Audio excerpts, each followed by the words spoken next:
Ahead and get started. Um,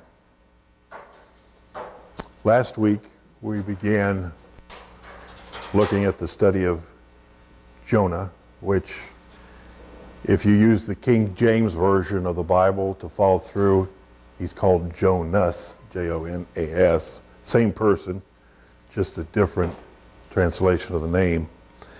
And we were mostly last week looked at backgrounding information. As I've said, I believe it's important as we go through various Bible stories, and I use that term story not in the sense that I think this is a fable, because I don't. I think Jonas is a true, actual account of what happened in every respect. But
I learned a lot.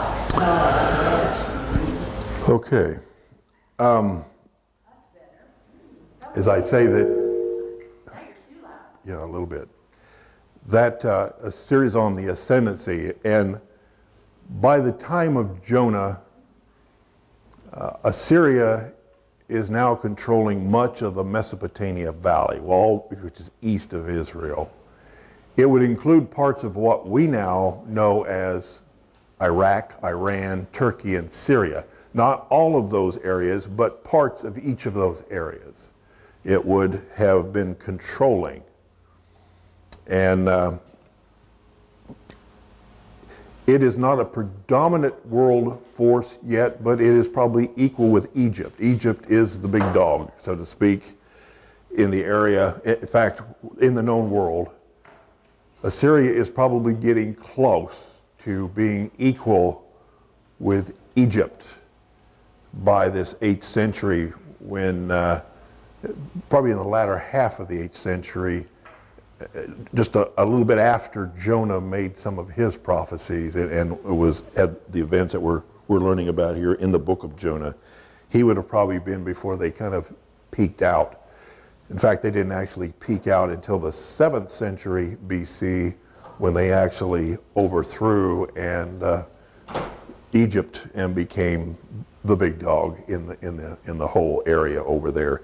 Israel was never a world power. It was a regional power, but never a world power like Egypt and Assyria was. And then Assyria, around 612 BC, fell from power, or began falling, depending on which commentator, which expert you read. Roughly from 612 to about 599 BC, they fell quite rapidly from power, and Babylon took over, which now we get into the era of Daniel and the captivity, and all during that time period. That was Babylon, that was now the world power. So that kind of puts it in a historical setting. In that 2 Kings verse in chapter 14 that I referred to, where Jonah had made the prophecy, it talks about him being from a place that I think it's called Gath Hefer. I believe it is a hyphenated name, something like that. You can look at it if you want to. But interestingly enough is where that is located. Because one of the things I firmly believe, as I talked about as we began, the Bible is a story of a coherent purpose. It all fits together. It's just not a bunch of independent stories. It all fits together to carry out God's greater purpose, which ultimately leads to Jesus Christ.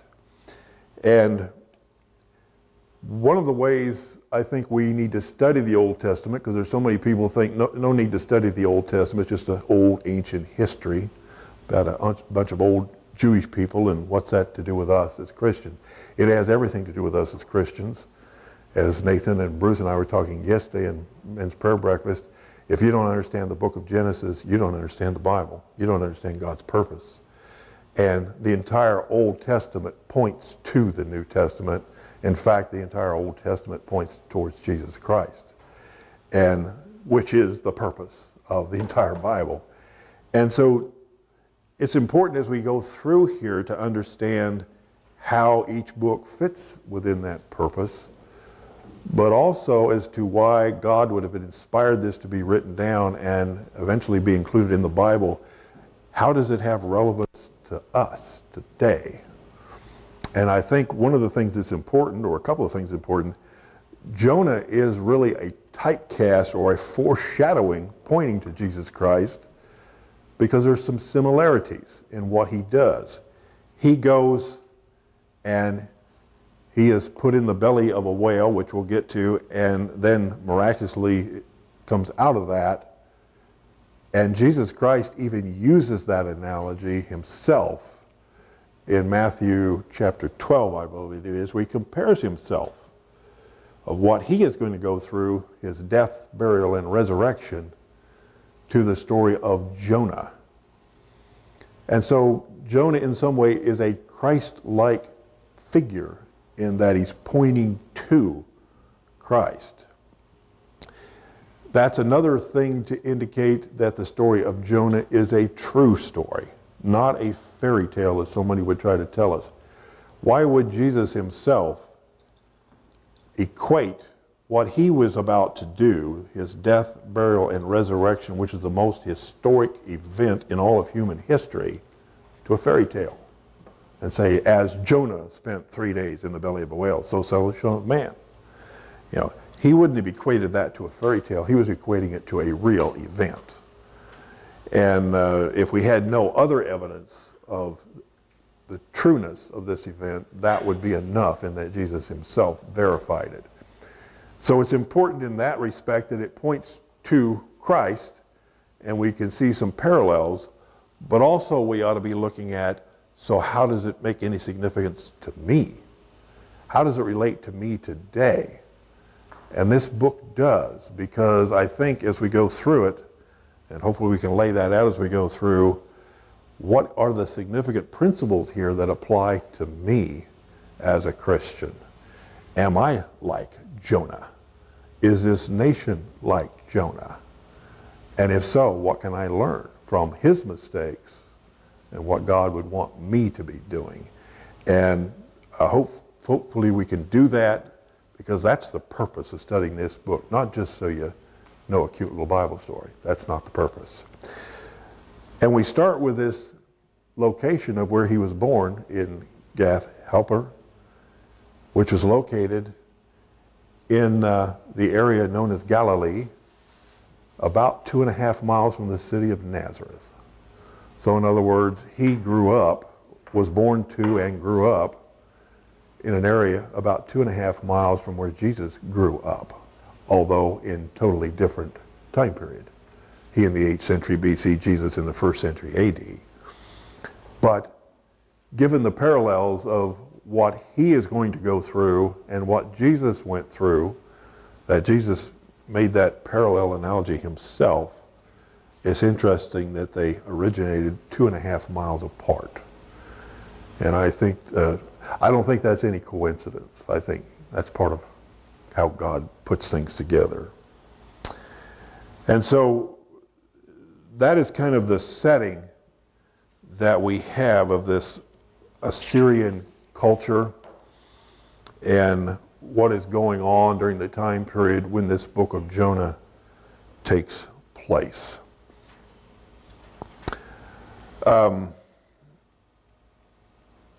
I think I've told you everything significant of the background. Anybody have any questions or comments about some of this background information as we prepare to go into the book of Jonah itself? Well, let's do that. Let's begin with the first 2 verses. Somebody read those, please. Now the word of the Lord came to Jonah, the son of Amittai, saying, Arise, go to Nineveh, that great city, and cry out against it, for their wickedness has come up before me. This book starts as most of the prophetical books start. As we say, Jonah is one of the minor prophets. Minor not referring to importance, but to length. It is a short book. It's one of 12 of the minor prophet books in the Old Testament that are short but important. And it starts, as many prophetical books do, the word of the Lord came to Jonah. The prophetical books all do that in some language, and the Lord said, or thus says the Lord. In other words, they're not a prophet if God's not talking to them. That's where they get their information. They don't get their information because they think, oh, well, I think this is what's going to happen. No, the Lord tells them what's going to happen or what they are to do or etc.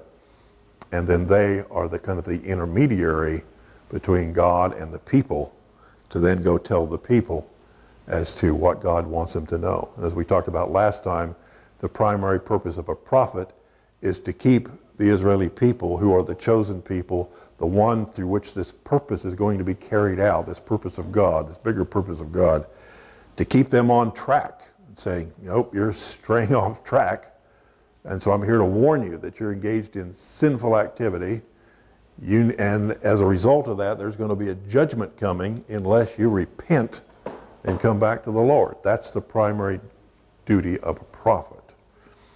And it's all from God. And as we talked about last time, the standard of determining whether a prophet was actually true was whether what he said happened. If he didn't happen, it wasn't true and it wasn't for God, and he was therefore subject to being killed. So you didn't take being a prophet lightly. You better know what you're doing. You better know what you're saying, because the test is 100% accuracy. And so it starts here in that God has a task for this prophet, and it's twofold. Number one, go to Nineveh, and number two, preach to them. There's the warning. As we talked about last time, the significance of the fact we're going to Nineveh sets Jonah apart from all the other 17 prophetical books of the Old Testament, in that this message has been taken to non-Jewish people. It's not going to the children of Israel, it's going to a Gentile nation. And anybody who's not a Jew is a Gentile, and they were considered pagans for a reason. Most of them, well, virtually all of them, worshipped false gods and engaged in paganistic activity. And Nineveh was among the worst, or Assyria. Nineveh was a city within Assyria. In fact, at one point it was the capital city. I don't think it was at this time, but it was a capital city at one time. And Jonah is being told to go there, to this particular city. So we see the first and only time that God's message is being instructed to be taken by one of his chosen people to a Gentile nation. And that's significant. Probably again a foreshadowing of God's overall purpose, that his purpose wasn't just to save the Israeli people, but to save all people, including the Gentiles. And of course we know the gospel message originally went to the Jews until it was then directed by God through Paul and Peter to be then taken to the Gentiles, which we can thank God it was. That's what saves us, in that we come under that Gentile blessing to be able to do that. Now, what was significant about Jonah being told to take this to Nineveh, not only were they a Gentile nation and a pagan nation, but they were some bad characters. And Jonah knew this. There had been tension between Assyria and Israel over the years. Like I say, Assyria rose in primacy, it declined in primacy. So did Israel, back and forth, back and forth. And even though neither one had totally taken over the other or dominated the other, there was tension back and forth. There were wars back and forth. There's bad blood between these two nations. And at the time of Jonah, they were probably on somewhat of an equal footing.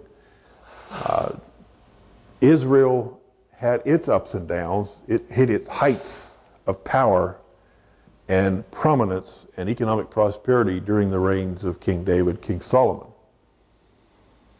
Then as Solomon passed from the scene, and we go to Solomon's progeny, the kingdom was split into two kingdoms, the northern kingdom of Israel, the southern kingdom of Judah, and there were civil wars back and forth between them. There were godly kings and there were ungodly kings. The northern kingdom had a series of kings, all of them ungodly. The southern kingdom had a series of kings, most of them ungodly, but not all.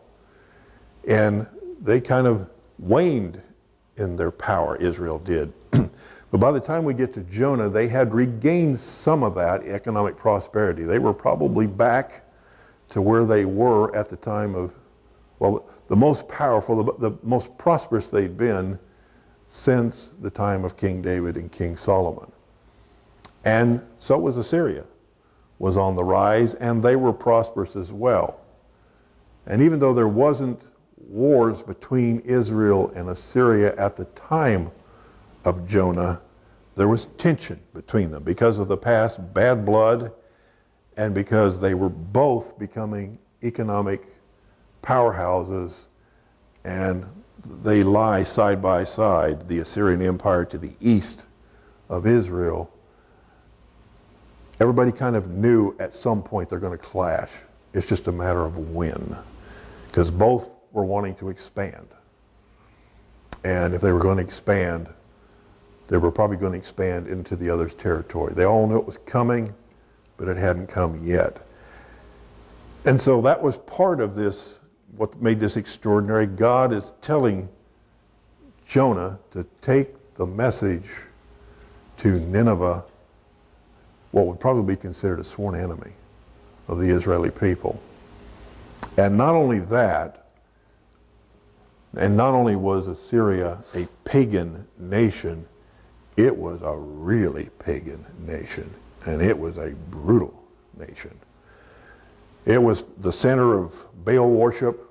They worshipped Ashtar, which was one of the Baal gods. The Baal religion was polytheistic, many gods, major gods, minor gods, etc. And Ashtar was center of this.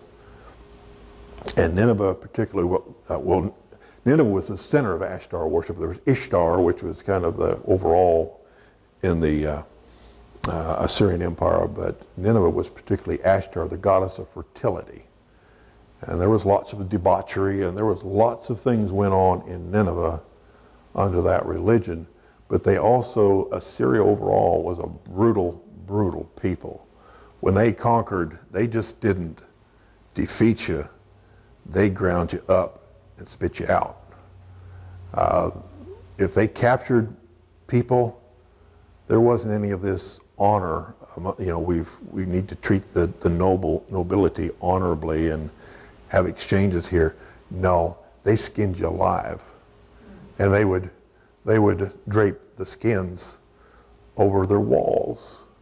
They would cut your head off and create pillars out of heads, or they put them on the walls of the conquered city on pikes. In other words, they wanted to spread the message, don't mess with us, because if we come to get you, you're going to pay a price. They cut ears off, they gouge eyes out, they cut tongues out while you were alive. And that's what they did when they captured you. If they decide to take you back, they put fish hooks in your lips and put cords on that and drug you back by your lips. That's how they took you back. And then they'd kill you when you got there, after torturing you. They're probably the ones who developed the means of execution of crucifixion.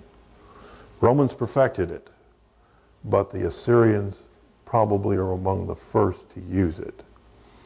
And it was intended to be terroristic.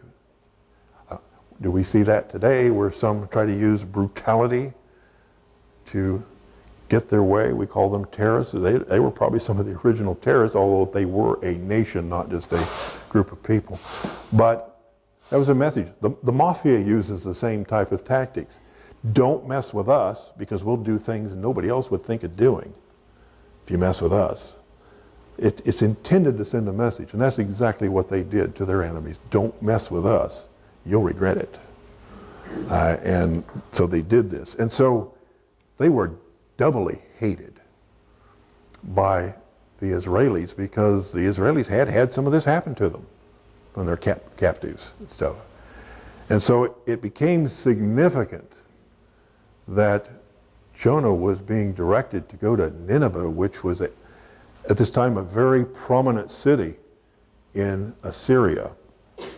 It was located along the Tigris River, which the Assyrian Empire kind of straddled the Tigris River, like I say, this Mesopotamia Valley. And Nineveh was located along the Tigris River and spread out about 30 miles up and down the Tigris River on the eastern bank. And at its widest point, well, they say it averaged about 10 miles wide from the river, 10 miles out to the west. So it was a very large city. In fact, at this time in history, and archaeology has established this, they have found Nineveh. It's archaeology and history verifies all of these things, and that Nineveh did actually exist. It isn't just biblical, it's historical, and archaeologists have found portions of it. It was considered probably the largest city in the world, the known world at that time. About, some estimate, 120,000 people. Size of what, Topeka?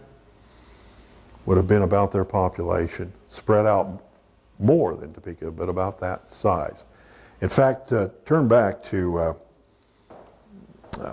Jonah chapter 4, verse 11, if somebody would read that, please. 4:11. And should not I spare Nineveh, that great city, wherein are more than 60,000 persons that cannot discern between their right hand and their left hand, and also much cattle? 60,000. A score is how many? Anybody know? 20. Yeah, so 60, 120,000. I think some versions say 100,000.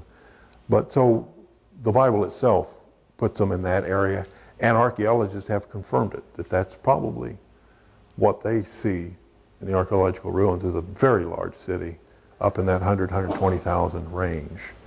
Is that just the men also, like the Israelites? I think that's the entire population that they consider, roughly the entire population. That's my understanding of it, is the entire population, as opposed to how Israel often counted just the men when they did their counts.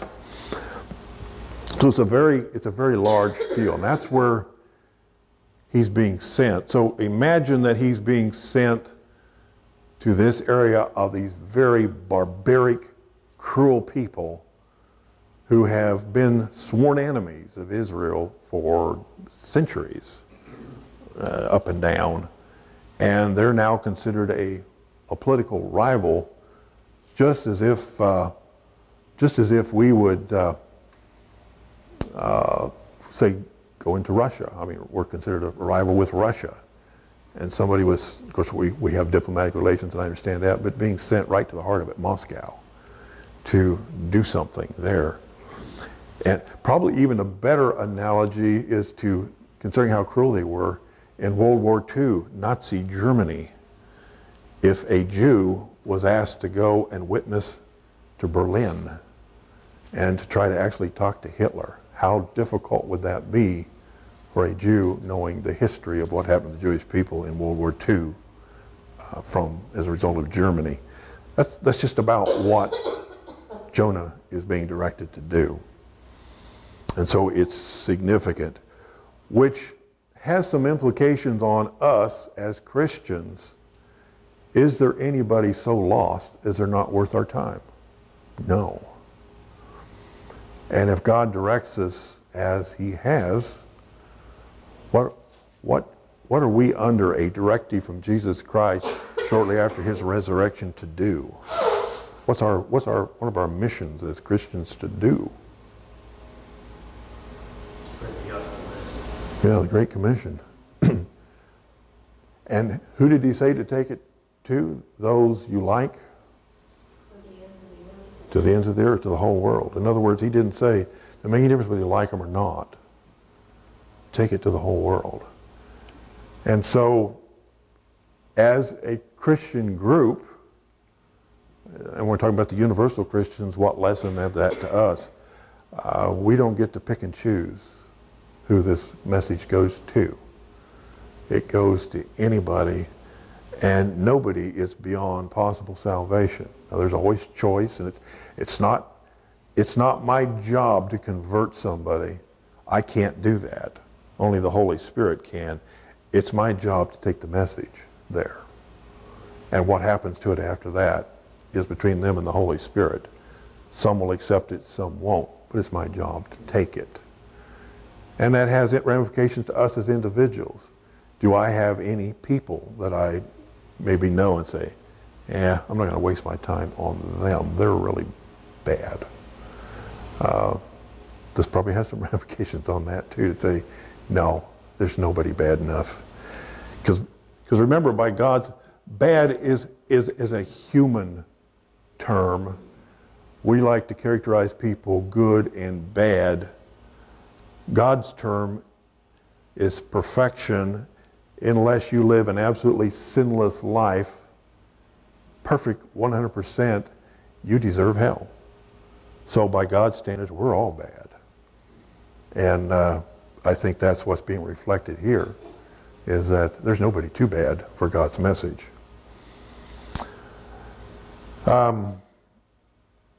I think that's about all I can tell you about Nineveh. All right, let's look at verses 3 and 4.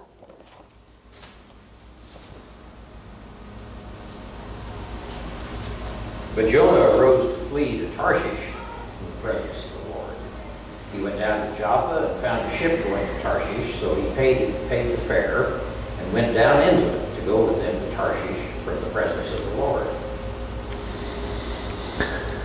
So Jonah is given specific instructions to take this message to his worst nightmare, and that's what he's supposed to do in order to save them. And Jonah probably, he could be scared, number one, because of these people, but number two, he may well have the attitude, I don't want to see them saved. These are bad guys, they've done some bad stuff to my people, I want to see them hammered. And I'm not interested in saving them. So despite what God tells them to do, Jonah kind of says, hey, guess what? I think I got a better plan. I'm out of here. And it's interesting that he chooses to go to Tarshish, because I don't know how many of you know your geography, and I'm not good at it, but I did look this up and kind of figure it out. Tarshish is basically what we would call the coast of Spain today. And you go through the Straits of Gibraltar to get there. That's west. Which direction was Jonah supposed to go? East. So he basically said, not only am I not going there, but I'm going as far. And Gibraltar over here in Tarshish was about considered, again to the known world, about the end of the earth as far as they were concerned. So it's like, I'm not only not going to Nineveh, I'm going totally the opposite direction and get as far away from this as I possibly can. And I'm going to do this by perfectly legal means. I'm going to go board a ship and I'm going to pay for it, so everything's legal, and under the proper circumstances, there'd have been nothing wrong with Jonah doing that, except it's not what God told him to do. And so that's his plan. I'm out of here. I'm going somewhere else. Well, I read somewhere, of course, there's some conjecture as to exactly where Tarshish is, or it was, but some even believe that they would go through the Straits of Gibraltar and up along the coast of the Atlantic to England, or which is, and get tin over from the mines in Cornwall and bring them back down. And that might have, according to this thing I read, that may have been the reason Solomon sent ships to Tarshish. I think there were could be.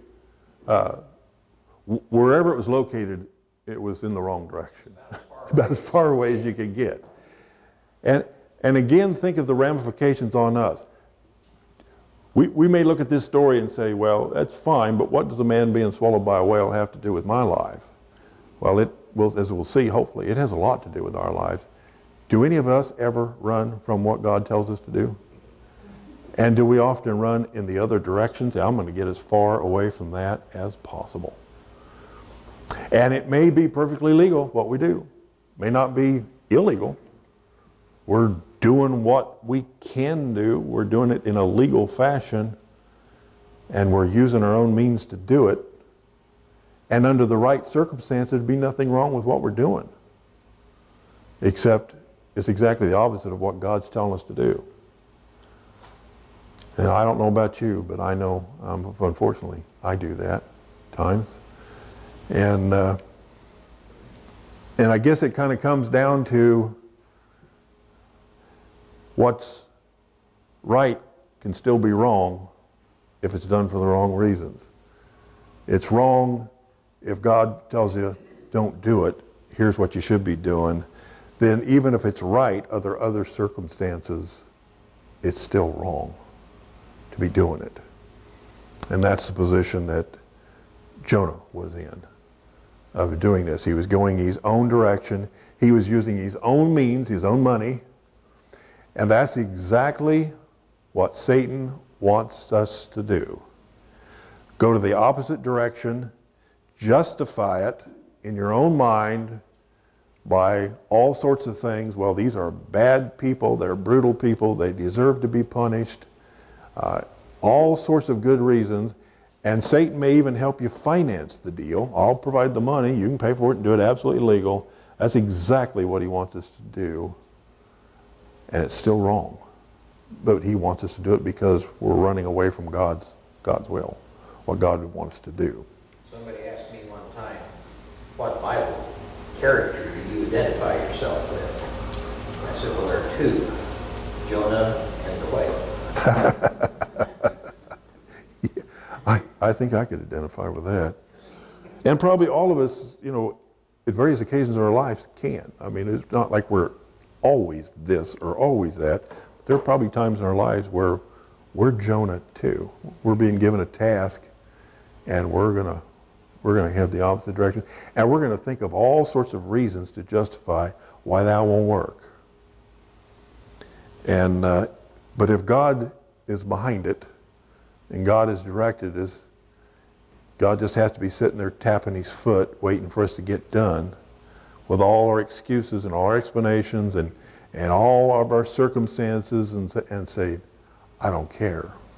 I said do it. And that's the choice that we have. That's the choice Jonah had. And believe me, if we're in that position, although we may not be swallowed by a whale, literally, we will have a whale of a problem on our hands, because if you're out of God's will, there are going to be problems. God won't let us get away with that, and there will be problems, and there will be storms in our lives. But that's what he's doing. Okay, let's go to 5 and 6.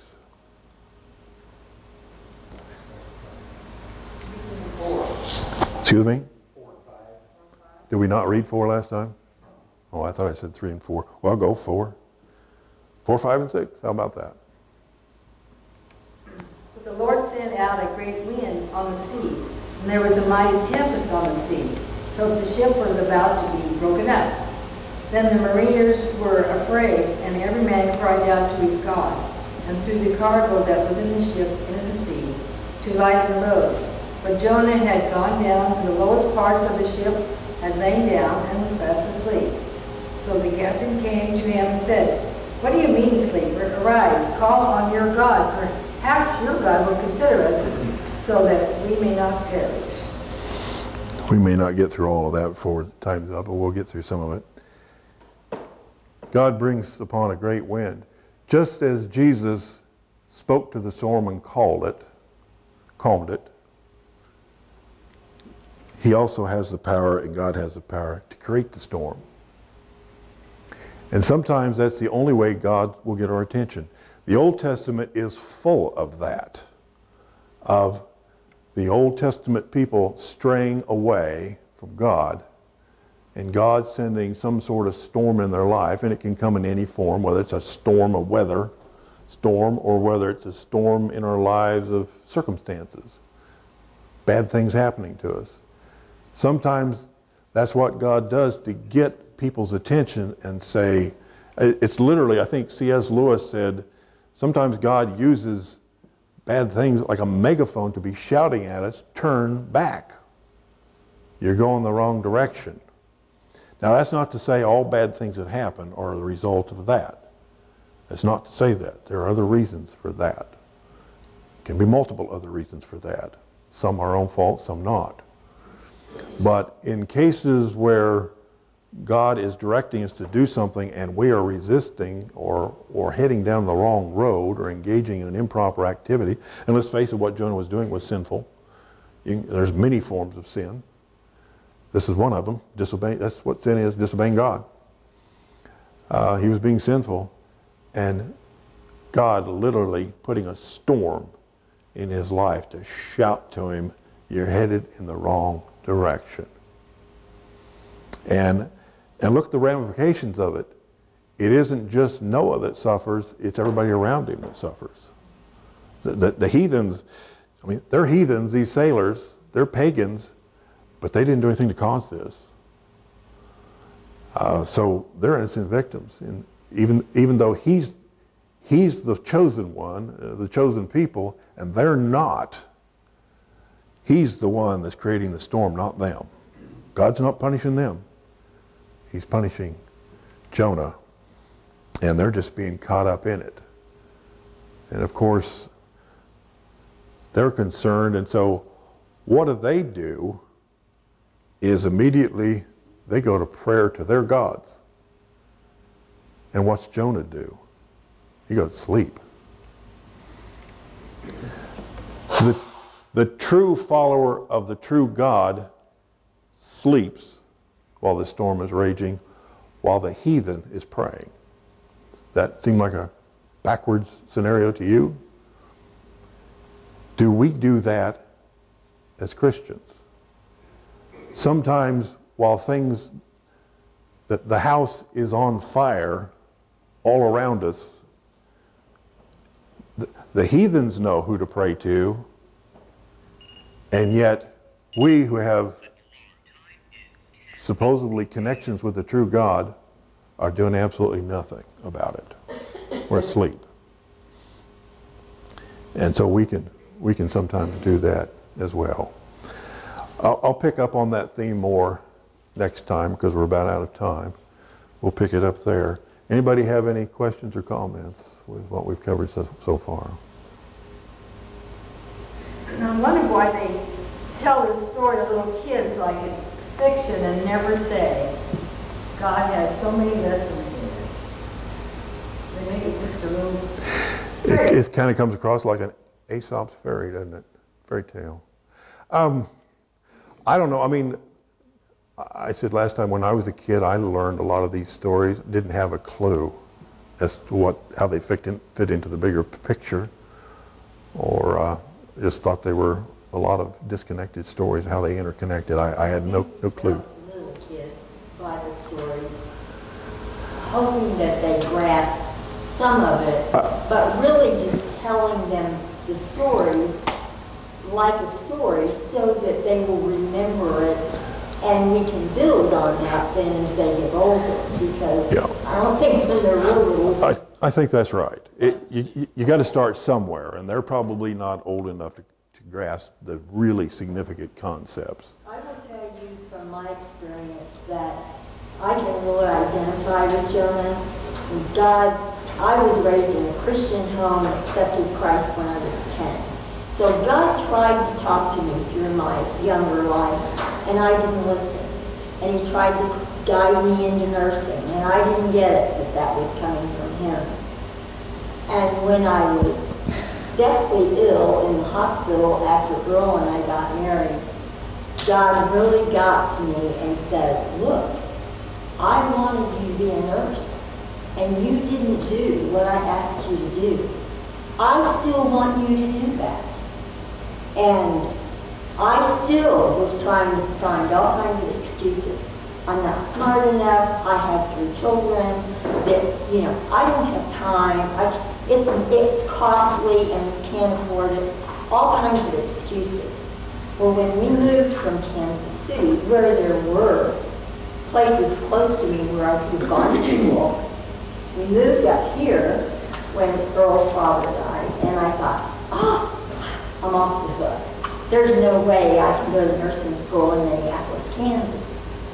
And Danny and Melissa were seniors in high school when I finally said, well, it was actually the year before that, but that summer before they were seniors, I finally said, okay, I will try this, and I took night classes at the high school, saying to God, okay, if this is what you really want me to do, you show me that I can learn this stuff, and I aced both those classes. Yeah. Well, I'd never made many A's in my life, so that was important to me. But one day, before that happened, I stopped at Mom's, and she said, oh, I'm so glad you stopped by. I was going to call you and tell you to stop by. I got something for you. And I said, oh, what's that? And she said, well, you know, there's a junior college up here in Concordia. That's about 30 miles. And they sent their brochure out today for night classes and the things they have going on. And guess what they have? And I said, I don't want to hear it. Because I knew what she was going to say. Yeah. And so God doesn't give up. Yeah. And I will tell you that most of the major blessings that I have had in my life were when I was at the hospital working, being God's feet and hands. And that's all it was. Because I never left the hospital in mornings that I couldn't pinpoint at least once. Well, that wasn't Judy saying that. That wasn't Judy doing that. Knowing that. That was God. It didn't have anything to do with me except that I was just there being the hands and feet and maybe the mouth. Yeah. But it's God, when He wants you to do something bad enough, He is not going to leave you alone. And if you continue to disobey Him, you're going to suffer the consequences. And I did. I can look back in my life and say, okay, if I'd have obeyed God back then, this wouldn't have happened, this wouldn't have happened, this wouldn't have happened. That hurt other people, not me. The Christian trifecta. Yeah. Learning a gift from God, using it to serve others. And I had very similar experience after, I was a Christian before I lost my sight, had my accident, and for 9 years, I turned my back on God, literally shook my fist at Him and wanted nothing to do with Him. And I always remember Bert Hawkins telling me during that time period, he said, there's nothing more miserable than a backslid Christian. And he's right. I was miserable during that time period until I finally came back. And before that happened, I was asked a couple of times to get up in front of the church and speak. And it terrified me. And I didn't want to do it, and I fought it and everything else. And those of you who have known me in the last 20 years wouldn't find it easy to believe, but I was actually shy back then.